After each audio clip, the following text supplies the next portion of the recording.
अभी हम लोग प्रकीर्ण प्रश्न संग्रह 2 जो कि तुम्हारी किताब के पेज नंबर 54 पर है, उसमें क्वेश्चन नंबर 1 to 7 आप लोगों को होमवर्क है।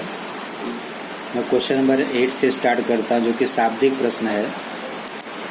टेक्स्ट बुक के जितने भी शाब्दिक प्रश्न है वह सब मैं आप लोगों को हल करके दूंगा। यहाँ देखिए क्या लिखा है, m-12x² plus 2 m-12 into X plus 2 equal to 0। इस वर्ग समीकरण के मूल क्या हैं? वास्तविक और क्या है? समान है। ये शर्त है। तो m का मान ज्ञात करो। तो सबसे पहले मूल वास्तविक और समान होने का मतलब क्या होता है? डेल्टा बराबर 0। डेल्टा का मान क्या होता है? b² माइनस 4ac, यानी वहाँ पे हमें abc का मान चाहिए। तो यहाँ पे हम लोग जो वर्ग समीकरण दिया गया है, सबसे पहले इसकी तुलना किससे करेंगे? मानक स्वरूप से। तो यहाँ पे लिखेंगे चूंकि m-12x² प्लस 2 m-12x प्लस 2 बराबर 0। यहाँ पे लिखोगे ax² plus bx plus c बराबर 0 से तुलना करने पर, जब तुलना करोगे तो ax² अपना a हो गया प्लस bx, b का मान हो गया और ये क्या हो गया? c हो गया। तो a का मान m-12, b का मान 2 m-12 और c का मान 2। अब लिखेंगे चूंकि वर्ग समीकरण के मूल वास्तविक तथा क्या है? समान है। वास्तविक और समान है। इसे हमें ज्ञात होता है कि जो डेल्टा है इसका मान क्या होता है? 0। डेल्टा बराबर 0 का मतलब डेल्टा का मान b² माइनस 4ac बराबर 0। अब देखो b का मान क्या है? 2m-12। तो 2m-12 इसका स्क्वायर है, स्क्वायर माइनस 4 इंटू a का मान m-12 गुणे c का मान 2 बराबर 0। अब यहाँ देखो 2 गुणे कोष्टक, यानी कि पहला पद दूसरा पद, यानी कि ये 2 गुणे। तो पहले 2 का वर्ग 4, फिर m-12 का वर्ग माइनस, गुणा मत करो, 4m-12 into 2 is equal to 0। अब जरा ध्यान से देखो, यहाँ भी 4 है, यहाँ भी 4 है, यहाँ m-12 है, यहाँ भी m-12 की घाते तो मतलब 2 बार है। तो क्या करो, इसे गुणे के रूप में लिखो, m-12 into m-12 minus 4 m-12 into 2 is equal to 0। ये पूरा पहला पद है। दूसरा देखो क्या कॉमन है इसमें? 4m-12 4m-12। तो यहाँ पे क्या करोगे? 4m-12 को कॉमन लोगे तो वर्ग कोष्ठक में क्या बचेगा? m-12 माइनस, ये तो कॉमन आ गया, तो क्या बचा? यहाँ पे सिर्फ 2 बचा, 2 बराबर 0। अब चूंकि कोष्ठक के बाहर है, गुणा है, इसका पक्षांतर कर देना। m-12 माइनस 2 बराबर 0/4 m-12। ये कितना हो गया? समान पद जुड़ता है, सॉरी समान चिन्ह जुड़ता है, 12 और 2 14, चिन्ह क्या है? माइनस का, और ये 0 हो गया। देयरफॉर m बराबर -14 का पक्षांतर होगा तो क्या हो जाएगा? धन 14, और ये हो गया आपका आंसर। ओके, चलिए दूसरे सवाल की ओर बढ़ते हैं। पहले इसको देख लीजिए अच्छे से, फिर इसको मैं हटाता हूँ। इसके बाद अगला सवाल है, मुकुंद के पास सागर से 50 रुपया अधिक है। मुकुंद के पास सागर की से 50 रुपया अधिक है, तो उनके पास की राशियों का गुणनफल 15,000 है। तो प्रत्येक के पास कितने रुपए हैं? तो यहाँ पे देखो, मैंने बताया हमेशा कि जो सेकंड नाम आता है वो हमेशा माना जाता है। जैसे मुकुंद के पास, तुलना किससे किया है? मुकुंद की तुलना सागर से है। तो यहाँ पे मैं कह सकता हूँ मुझे मालूम है मुकुंद के पास 50 रुपया अधिक है। किससे? सागर से। मगर सागर के पास कितना है? अगर सोचोगे अपने मन में, सवाल को पढ़ोगे तो यह प्रश्न तुम्हारे मन में खुद ही आएगा। तो यहाँ पे सबसे पहले किसको मानोगे? जो दूसरा नाम आया। तो क्या लिखोगे? माना सागर के पास X रुपए हैं, इसलिए मुकुंद के पास की रकम, मुकुंद के पास कितना है? सागर से 50 रुपया। सागर के पास कितना है? X, उससे 50 रुपया ज्यादा। ये हो गया मुकुंद के पास की रकम। अब शर्त के अनुसार लिखो या प्रश्नानुसार लिखो। शर्त के अनुसार या प्रश्नानुसार। दोनों के पास की जो राशि उसका क्या है? गुणनफल है। यानी सागर का X रुपया गुणे मुकुंद का X धन 50 रुपया, दोनों का गुणा करने पे कितना आता है? 15,000। कोष्टक के अंदर दो पद द्विपद है। कोष्टक के बाहर की जो संख्या होती है कोष्टक के अंदर के दोनों पद उसका क्या होता है? गुणा होता है। तो X का गुणा X में करेंगे। X गुणे X प्लस X गुणे 50, पक्षांतर कर लो, प्लस का माइनस हो जाएगा, बराबर क्या हो जाएगा? 0। इसलिए क्या हो गया? X square plus 50X minus 15,000 बराबर 0। जैसे कि हम लोग करते आए हैं। यहाँ पे पहले पद का गुणांक 1, यहाँ पे माइनस 15,000। मैं आपको हमेशा बताता हूँ माइनस 15,000 है, लेकिन हम लोग कितना लिखते हैं? इसको माइनस हटा करके लिखते हैं। तो 15,000 हो गया। अब सोचो 15,000 का ऐसा गुणनखंड निकालो, उसको घटाने पर ये हमको बताता है चिन्ह, जो गुणनखंड आया उसको क्या करना है? जोड़ करके मध्य पद लाना कि घटा करके लाना है? माइनस दिया है मतलब इसका जो गुणनखंड आएगा उसको घटा करके कितना चाहिए? 50। तो 15,000 का गुणनखंड क्या होगा? 150 और 100। 150 और 100। तो 150 से 100 गया 50। लेकिन घटाने के बाद 50 आ रहा है, ठीक है, लेकिन 50 क्या है? धन है। तो मध्य पद है। मध्य पद का चिन्ह हमेशा किसका होता है? बड़ी संख्या का। तो बड़ी संख्या और घटा रहे हैं तो दोनों का चिन्ह क्या होगा? विपरीत होगा। तो मध्य पद का चिन्ह बड़ी संख्या को, अगर ये प्लस हो गया तो छोटी संख्या क्या हो जाएगी?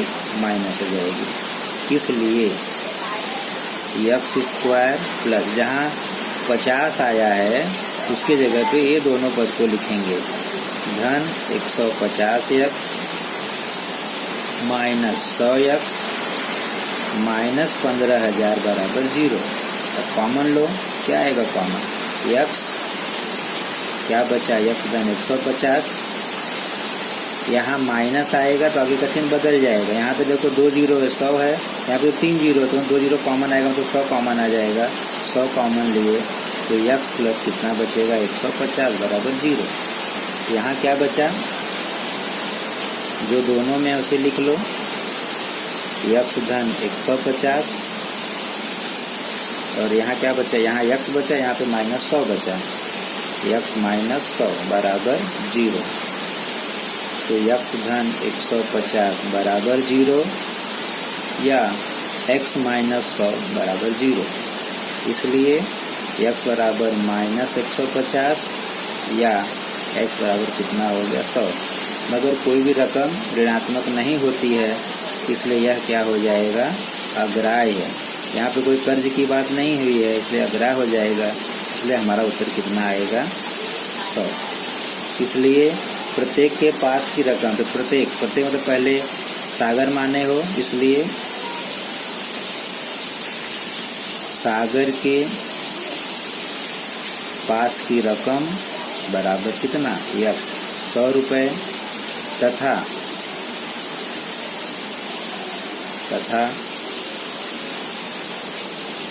मुकुंद के पास की रकम X धन 100 बराबर 150 रुपये। ये रहा दोनों के पास की। अगला सवाल है, दो संख्याओं के वर्गों का अंतर 120 है। छोटी संख्या का वर्ग बड़ी संख्या का दुगुना है, तो वे संख्या ज्ञात करो। दो संख्याओं के वर्गों का अंतर है, हमें पहले क्या करना पड़ेगा, जो संख्या है उसका वर्ग निकालना पड़ेगा। लेकिन उससे पहले जब अंतर है तो एक छोटा होगा और एक बड़ा होगा। आगे लिखा भी है छोटी संख्या का वर्ग और बड़ी संख्या का दुगुना है, तो एक कंडीशन है, यानी कि छोटी बड़ी संख्या चाहिए। लेकिन हमको क्या है कि जो छोटी संख्या का वर्ग है वो बड़ी संख्या का दुगुना है। तो छोटी संख्या का जो वर्ग है क्या बड़ी संख्या का दुगुना है। तो छोटी संख्या का वर्ग कब प्राप्त कर सकते हैं, हमको बड़ी संख्या मालूम है। तो सबसे पहले किसको मानेंगे हम लोग, यहाँ पे देखो पहले छोटी आई बाद में बड़ी आई, तो बाद में जो आती है उसको माना जाता है। तो क्या मानेंगे, माना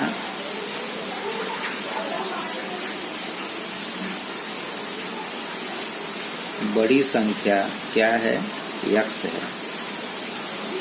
दूसरा जरा सावधानी से, यहाँ पे क्या छोटी संख्या नहीं लिखा, छोटी संख्या का वर्ग माना हुआ है कि छोटी संख्या का वर्ग बड़ी का दुगुना है। तो यहाँ पे सिर्फ छोटी संख्या मत लिखना, क्या लिखना, छोटी संख्या का वर्ग क्या है, बड़ी संख्या का दुगुना। बड़ी क्या है, यक्स, यक्स का दुगुना, यानी कितना हो गया, 2x। अब यहाँ पे शर्त के अनुसार अंतर है, यानी बड़ी से छोटी घटेगी। तो यहाँ पे क्या है, बड़ी संख्या है और फिर क्या छोटी संख्या है। बड़ी संख्या और छोटी संख्या का वर्ग, मतलब बड़ी संख्या छोटी संख्या के वर्ग का दुगुना, मतलब उनको दोनों का अंतर है। तो बड़ी संख्या दोनों संख्याओं का वर्ग, यहाँ पे लिखोगे बड़ी संख्या का वर्ग माइनस अंतर, या अंतर मतलब घटाना, बड़ी दोनों के वर्गों का अंतर, वर्गों का अंतर। तो बड़ी संख्या का वर्ग, यहाँ पे छोटी संख्या का वर्ग बराबर कितना है, 120। यही सावधानी रखना है इसके अंदर। तो चूंकि बड़ी संख्या कितनी है, यक्स, तो यक्स का वर्ग माइनस छोटी संख्या का वर्ग। तो छोटी संख्या का वर्ग ही क्या है, बड़ी संख्या का दुगुना है, यानी कितना हो जाएगा वो 2x बराबर 120। इसे वर्ग मत करना, क्योंकि 2x क्या छोटी संख्या का खुद ही वर्ग है, वो छोटी संख्या का वर्ग ही 2x आया है। इसलिए x स्क्वायर माइनस 2x, 120 इधर आएगा तो क्या हो जाएगा, ऋण बराबर 0। अब देखो, जैसे कि मानते आए हैं घटाने पर 2 आना चाहिए, घटाने का चिन्ह है, घटाने पे 2 आना चाहिए, और 2 का चिन्ह क्या, माइनस आना चाहिए, यानी कि बड़ी संख्या जो आएगी वो माइनस हो जाएगी। यहाँ पर 1, यहाँ पर 120, तो 12 दहा में 120, 12 में से 10 गया 2, मध्य पद का चिन्ह माइनस आया है, तो बड़ी संख्या माइनस, छोटी क्या हो जाएगी, प्लस। इसलिए x स्क्वायर माइनस 12x धन 10x माइनस 120 बराबर 0। इसलिए कॉमन ले लो, ये पहले 2 पद और ये लास्ट के 2 पद। 2 पद में क्या है, x कॉमन लिया, x माइनस 12, फिर 10, 12 दहा में 120, 10 प्लस है, प्लस 10 कॉमन आएगा, आगे का चिन्ह बदलेगा नहीं, ज्यों का त्यों। इसलिए अब यहाँ देखो, दोनों में क्या है, x माइनस 12, दोनों में x माइनस 12 है, x माइनस 12, तो क्या बचा, यहाँ x बचा, यहाँ प्लस 10 बचा बराबर 0। इसलिए x माइनस 12 बराबर 0 या x प्लस 10 बराबर 0। इसलिए x बराबर 12 या x बराबर माइनस 10। तो यहाँ पर यह क्या हो जाएगा, अग्राह्य हो जाएगा। क्या हो जाएगा, अग्राह्य। और हमारा आंसर क्या होगा, x बराबर 12। इसलिए बड़ी संख्या बराबर x बराबर 12, ये हो गया। कोई छोटी संख्या नहीं है, छोटी संख्या का वर्ग कितना आया, 2 गुणे x अर्थात 2 गुणे 12 यानी कितना आ गया 24। तो छोटी संख्या का वर्ग 24 है, इसलिए छोटी संख्या बार उसका वर्ग उधर ले जाओगे तो प्लस माइनस करने में कितना हो जाएगा 24, जिसका मतलब हुआ करड़ी में 24 या माइनस करड़ी में 24। इसलिए बड़ी संख्या 12 है लेकिन छोटी संख्या 2 आ गई, इसलिए वे दो संख्याएं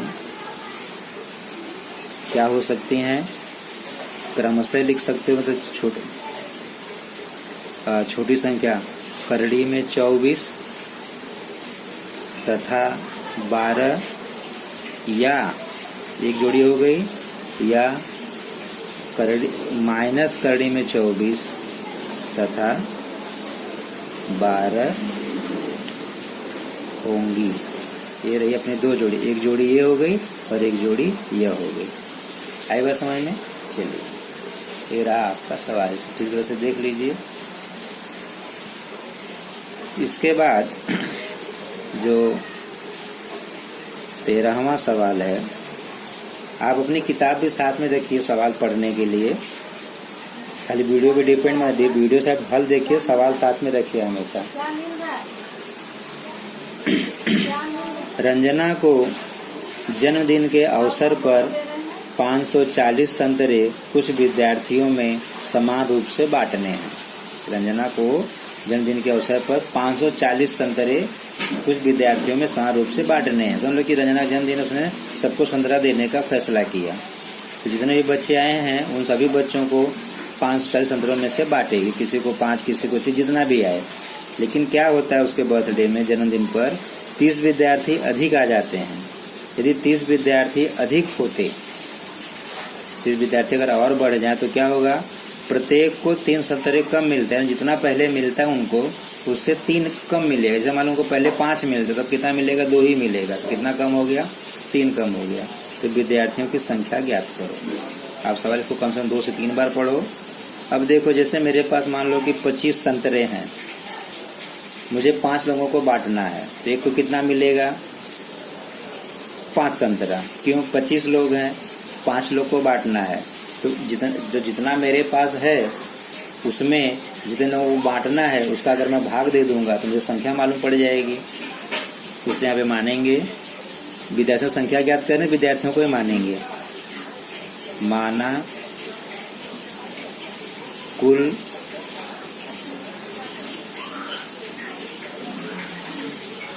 विद्यार्थियों की संख्या x है, इसलिए प्रत्येक विद्यार्थी को मिले संतरे। कुल कितना संतरा है, 540 बटे x विद्यार्थी, यानी एक विद्यार्थी को 540 बटे x, मतलब 54 विद्यार्थी हैं तो 540 बटे 54, 54 एकम 10, यानी एक बच्चे को कितना मिलेगा, 10 मिलेगा। लेकिन क्या 30 बढ़ गए तो हर एक को कितना कम मिलने लगा, 3 कम मिलने लगा। वो हमारा शर्त है, यहाँ पे लिखेंगे शर्त के अनुसार। अब देखो कंडीशन क्या है, 30 विद्यार्थी अधिक होते, अभी कितने हैं x, कितने बढ़ेंगे 30, तो कितना हो गया x धन 30। दूसरा क्या कह रहा है, तो पहले हर एक को कितना मिल रहा था, 540 बटे x संतरा मिल रहा था, लेकिन बाद में क्या 3 कम, यानी जितना मिल रहा है उसमें से 3 कम कर देंगे, यानी 540 बटे x माइनस 3 बराबर ये बच्चों की संख्या और एक बच्चे को मिले संतरे कितने, इतने हैं, तो दोनों का गुणा करोगे तो कुल कितना आ जाएगा, 540 संतरे। तो ब्रैकेट ओपन करो, तो पहले x का गुणा इस ब्रैकेट में, फिर 30 का गुणा इस ब्रैकेट में, तो क्या हो जाएगा x गुणे 540 बटे x माइनस 3, और फिर इसका गुणा फिर प्लस 30 है, प्लस 30 का गुणा करोगे 540 बटे x माइनस 3 बराबर 540। ब्रैकेट ओपन करो, x का गुणा होगा x गुणे 540 बटे x माइनस x गुणे 3, फिर प्लस 30 का गुणा होगा प्लस 30 गुणे 540 बटे x माइनस 30 गुणे 3, इसको भी इस तरफ ले लो तो माइनस 540 बराबर 0। अब x से x कट जाएगा, कितना हो गया 540 माइनस 3x, अंश का अंश में गुणा होगा 3 शून्य शून्य, ये 2 जीरो 2 जीरो हो गया, 3 चौक 12, 3 पचे 15 और 1 16 बटे x माइनस 90 माइनस 540 बराबर 0। धन 540 ऋण 540 कट गया, बचा कितना माइनस 3x धन 16,200 बटे x माइनस 90 बराबर 0। यहाँ देखो बटे x आया है, इसको हटाना है तो भाग है, बटे मतलब भाग होगा, हर में भाग है तो क्या करेंगे दोनों पक्षों में x का गुणा करेंगे, दोनों पक्षों में x का गुणा करने पर तो क्या होगा माइनस 3x गुणे x गुणे 16,200 बटे x माइनस x गुणे 90 बराबर x गुणे 0। ये कितना हो गया minus 3x square plus x cut गया 16,200 माइनस 90x बराबर 0। अब इसके बाद देखो यहाँ माइनस 3 है, ये माइनस को हटाना है तो दोनों पक्षों में क्या करोगे माइनस का गुणा, या एक आप क्या करोगे माइनस कॉमन ले लो, तो माइनस जब कॉमन लोगे तो माइनस कॉमन आएगा तो सारे चिन्ह क्या हो जाएंगे विपरीत हो जाएंगे, मतलब माइनस है तो क्या हो गया प्लस, प्लस है तो क्या हो गया माइनस, माइनस है तो क्या हो गया प्लस बराबर 0।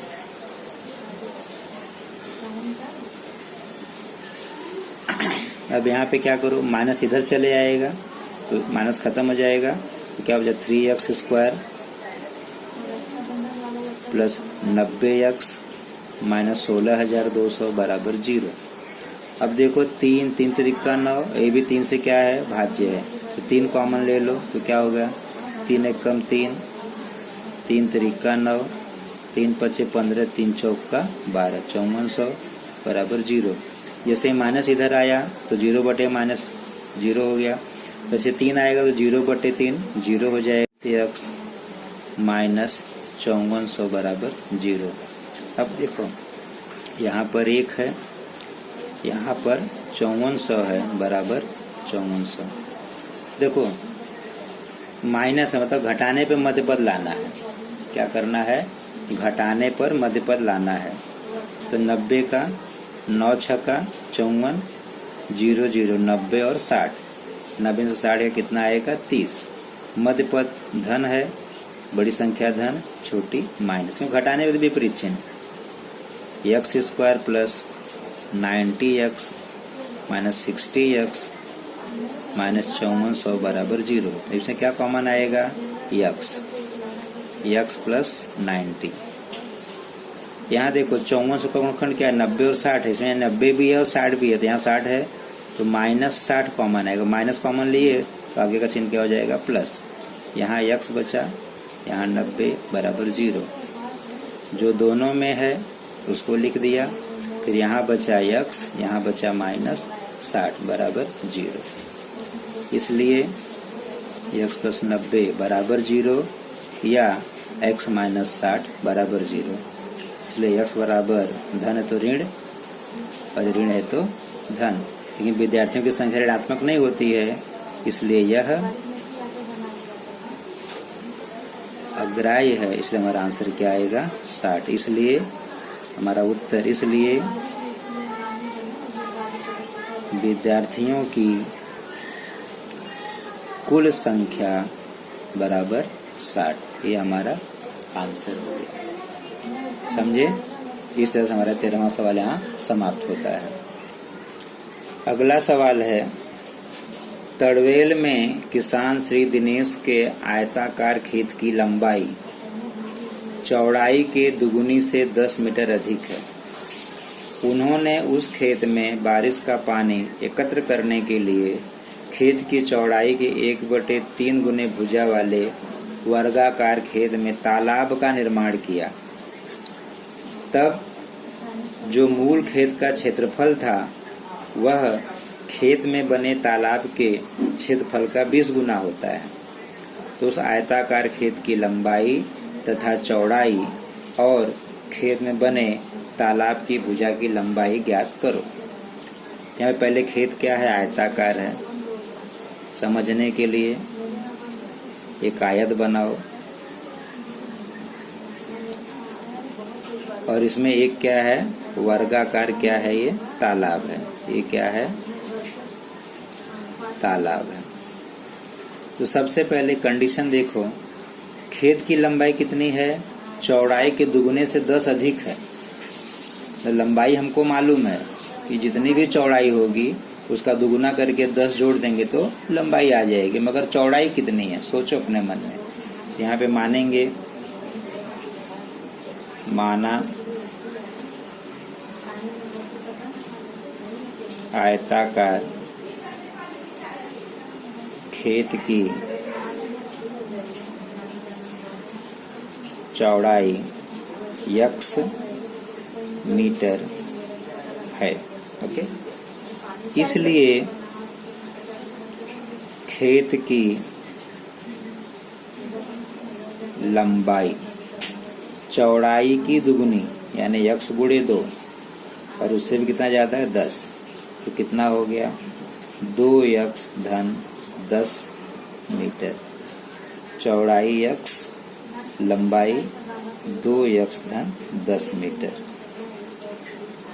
ये हो गया हमारा मान्यता। तो तुलना किससे हुई है, क्षेत्रफल से हुआ है। किससे, क्षेत्रफल से। इसलिए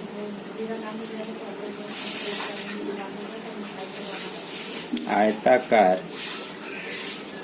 खेत का क्षेत्रफल बराबर लंबाई गुणे चौड़ाई 2x + 10 इंटू x। बाहर एक x है, अंदर 2 पद है, तो प्रत्येक पद से x का गुणा होगा। 2x गुणे x, x square plus 10x वर्ग मीटर। इसे क्या मानेंगे, अपना पहला समीकरण। खेत के बारे में हो गया। अभी तालाब के संदर्भ में, अभी तालाब के संदर्भ में, तालाब क्या है, चौड़ाई का 1/3। तो तालाब कैसा है, वर्गाकार है। वर्गाकार तालाब की भुजा की लंबाई बराबर 1/3 गुणे आयताकार खेत की चौड़ाई, क्योंकि चौड़ाई का 1/3 गुना है। तो 1/3 गुणे x अर्थात x/3 3 मीटर। अब इसका भी क्षेत्रफल निकाल लो। इसलिए वर्गाकार तालाब का क्षेत्रफल बराबर, वर्ग का क्षेत्रफल क्या होता है, भुजा का वर्ग।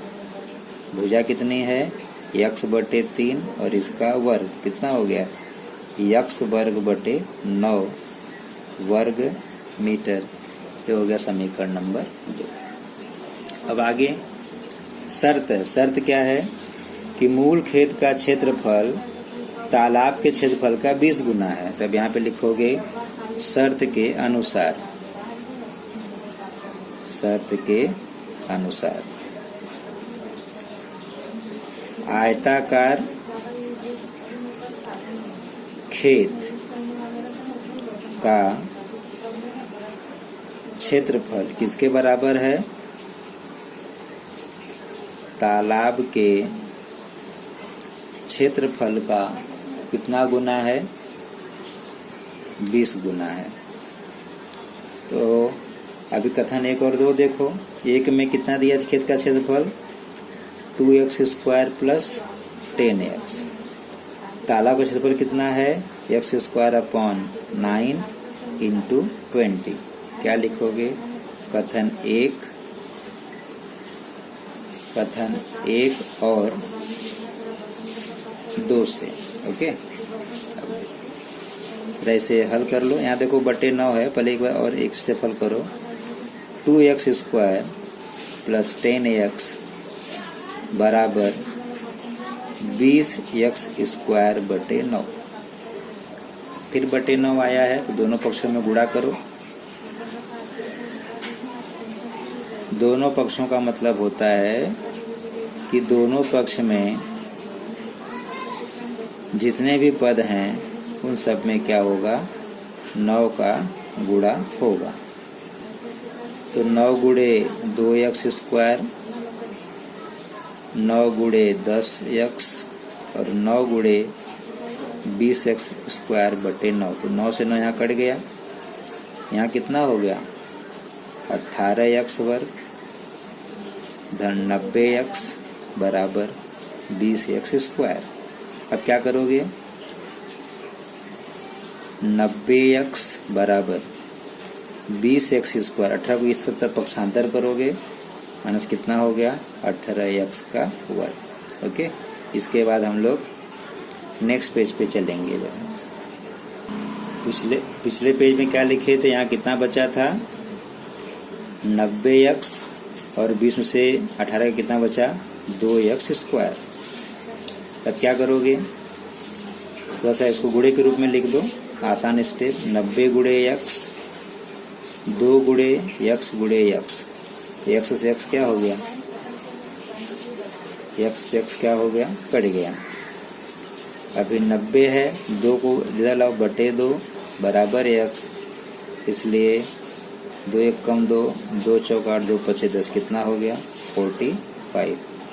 ये हमारा हो गया x का मान 45। अब यहाँ से बाकी के मान निकाल लो। इसलिए आयताकार खेत की चौड़ाई कितनी थी? x बराबर 45 मीटर। आयताकार खेत की लंबाई कितनी थी? 2 गुने से 10 ज्यादा, तो 2 गुणे 45 धन 10, 90 धन 10 बराबर 100 मीटर। ये हो गया। और तीसरा क्या पूछा है? तालाब की भुजा की लंबाई क्या थी? 1/3 गुणे आयताकार खेत की चौड़ाई।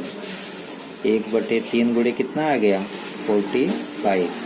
3 1 कम 3, 3 पचे 15, कितना हो गया? 15 मीटर। ये आपका यहाँ पे सवाल समाप्त होता है। इसके बाद का जो सवाल है नल वाला, यह सवाल एक्सरसाइज 2.6 में जो निशु और पिंटू का सवाल है हूबहू उसके जैसा है। आप वहाँ से करिएगा। नहीं आता है तो फिर हमसे कभी भी पूछ लीजिएगा डाउट ग्रुप के ऊपर। यहाँ पर ये आपका चैप्टर खत्म होता है। अगला वीडियो जो है अंकगणित श्रृंखला का आपको मिलेगा। ओके, शुक्रिया, थैंक यू।